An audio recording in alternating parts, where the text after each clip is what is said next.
আমায় বলুন তো, দিলীপ ঘোষের কোন কথা বিজ্ঞানসম্মত বলে আপনি ভাববেন? অর্থনীতি যে খারাপ এটা সবাই জানে। শেয়ারের দাম কোথায়, টাকার দাম কেন কমছে? এই প্রশ্নগুলো যদি কোনো রাষ্ট্র নায়ক বা কোনো মুখ্যমন্ত্রী, কোনো রাজনৈতিক নেতা যেখানেই বলুন না কেন, সেটা অন্যায় নয়। আচ্ছা, কে শওকত মোল্লা বলুন তো? কাল পুলিশ সরিয়ে নিন। কালকে এইসব নেতাদের, এই যে তৃণমূল বিজেপির নেতা, আমি তো এসছি, আমার কোনো সিকিউরিটি নেই। আমি কলকাতা পুলিশ, রাজ্য পুলিশকে বলিনি আমাকে সিকিউরিটি দেওয়া হোক। এত পপুলার নেতা যখন সিকিউরিটি নিয়ে বুঝছে কেন? কি গান্ধী বলি এদের বাড়ির দুজনকে মেরে ফেলা হয়েছে, ছিন্ন ভিন্ন হয়ে গেছে দেহ। বাংলার মেয়েরা সুরক্ষা পাচ্ছে না, তাদের পাশে পুলিশ নেই, বলছে পুলিশ সাফিসিয়েন্ট নয়। আর এরা পুলিশ নিয়ে দাদাগিরি করছে। পুলিশ সরে যাক, কে কত মস্তান বাংলার মানুষ তাদের দেখেনি।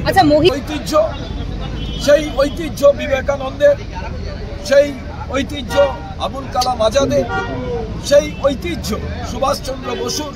যদি লন্ডনের মাটিতে, অক্সফোর্ডে প্রশ্ন করা এবং সেটা বৈধ, যতদিন তিনি মুখ্যমন্ত্রী থাকবেন, মমতা বন্দ্যোপাধ্যায়কে আর্জি করেন বিষয়ে প্রত্যেকটি প্রশ্ন তাকে গ্রহণ করতে হবে, সহ্য করতে হবে। প্রশ্ন তার পিছে তাড়া করে বেড়াবে। কিন্তু মমতা বন্দ্যোপাধ্যায় যদি ভারতবর্ষের অর্থনীতি নিয়ে কোথাও বলেন, সেটাই বিজেপির ফসকা পড়ার কোনো কারণ নেই। তার কারণ এখন কোনোটাই আর বাড়ির ভেতরে নয়, দেশের ভেতরে নয়, নিজের পাড়ার ভেতরে নয়, ডিজিটাল সিস্টেমে, ইলেকট্রনিক সিস্টেমে মুহূর্তের মধ্যে একটা রাজ্যের ঘটনা অন্য রাজ্য জানতে পারে, একটা দেশের ঘটনা অন্য দেশ জানতে পারে। এবার সত্যি যেটা, সেটা যে মাটিতেই বলা হোক, তার প্রচার হলে কোথাও আপত্তি নেই। ৪৫ বছরের সব থেকে বেশি বেকার ভারতবর্ষে বহু মানুষকে রেশন দিতে হচ্ছে, অর্থাৎ অর্থনীতি খারাপ।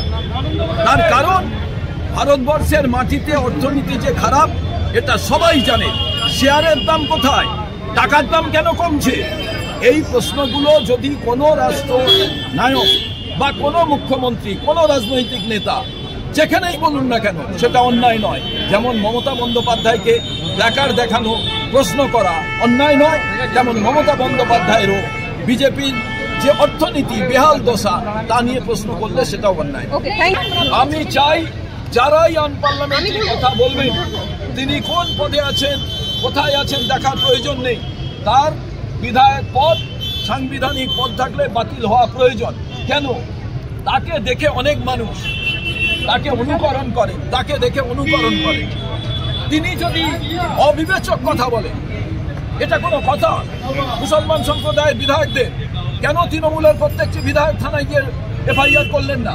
কেন অবস্থানে বসলেন না? যারা মন্ত্রী আছেন, তৃণমূলের মুসলমান মন্ত্রী আছেন, বিধায়ক আছেন, তার কারণ পুরোটাই বাইনারি বলে।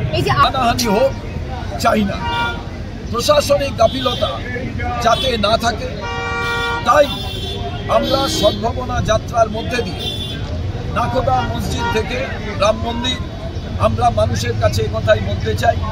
ভাইচারার কথা, হারমোনির কথা, পিস অ্যান্ড ট্র্যাঙ্কুইলিটির কথা আমরা বলতে চাই, ভ্রাতৃত্ববোধের কথা। তার কারণ কিছুদিন আগে আমরা দেখলাম যে সরস্বতী পুজোকে কেন্দ্র করে যে সুযোগ সরকারি দল, স্বীকৃত বিরোধী দল বিধানসভায় তাকে দিয়ে দিলেন, আর তার জন্য মানুষের ট্যাক্সের টাকায় বিধানসভা চলা, সেই বিধানসভার মুলতবি হয়ে গেল। অবস্থান বাদ বিতণ্ডা শুরু হলো। হিন্দুর বাড়ি, মুসলমান বাড়ির ছেলেরা আজ বেকার, তারা অন্য রাজ্যে যাচ্ছে কাজের জন্য। আর আমরা পশ্চিমবাংলার ঐতিহ্য, সেই ঐতিহ্য বিবেকানন্দের, সেই ঐতিহ্য আবুল কালাম আজাদের, সেই ঐতিহ্য সুভাষচন্দ্র বসুর, তাকে আমরা পরিহার করে আমরা হিন্দু মুসলমান করছি একটাই কারণে। তার কারণ 2026-এর যে নির্বাচন আছে, সেই নির্বাচন কিভাবে নির্বাচনের বৈতরণ ধর্মীয় মেরুকরণ করে বাইপোলার সিস্টেমের মধ্যে দিয়ে বাইনারি তৈরি করে নির্বাচনে জেতা যায়। আপনি যারা বিজেপিকে সমর্থন করেন তাদের জিজ্ঞেস করবেন তো, দিলীপ বাবু যা যা কথা বলছে তারা তাকে সমর্থন করে কি? এ একটা নেচার হয়ে দাঁড়িয়েছে। কারণ জানেন, আপনারা যদি আমি এক্ষুনি একটা খুব বাজে কথা বলি, সারাদিন ওটা চালাবেন, যার মধ্যে মিনিমাম যে একটা নেতা হওয়ার যোগ্যতা থাকবে তিনি কিন্তু অসংসদীয় কথা বলবেন না। কারণ আমাদের স্কুল কলেজ সমস্ত জায়গায় যারা নেতা তাদের কথা টিভি, কাগজে, ইলেকট্রনিক্স মিডিয়ায় প্রচার হয়। তার থেকে যদি কোনো জায়গায় দেখা যায় যে সেখানকার সংস্কৃতি, কালচার, রাজনৈতিক আবহাওয়া দূষিত হয়, আমায় বলুন তো দিলীপ ঘোষের কোন কথা বিজ্ঞানসম্মত বলে আপনি ভাববেন? আপনি কি মনে করেন মুসলিমদের সত্যি তোষণ করা হচ্ছে? কিন্তু পশ্চিমবঙ্গে যখন কংগ্রেস সরকার, তখন পশ্চিমবঙ্গে প্রথম প্রত্যেকটি থানায় যাতে মুসলিম সম্প্রদায়ের একজন মহিলা এবং একজন পুরুষ তারা যাতে অফিসার হিসাবে থাকেন সেই সিদ্ধান্ত গ্রহণ করা হয়েছিল। এবং পশ্চিমবঙ্গে প্রথম ইতিহাসে হোম মিনিস্টার, আজ পর্যন্ত কারুর সাহস হয়নি, দম হয়নি, পশ্চিমবঙ্গে হোম মিনিস্টার সিদ্ধার্থ শঙ্কর রায়ের মন্ত্রিসভায় Motahar Hossain home minister, MOS home হয়েছিলেন ফজলুল হক।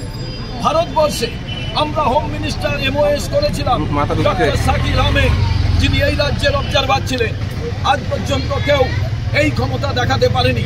আমরা কাকে কাকে মন্ত্রী করেছিলাম?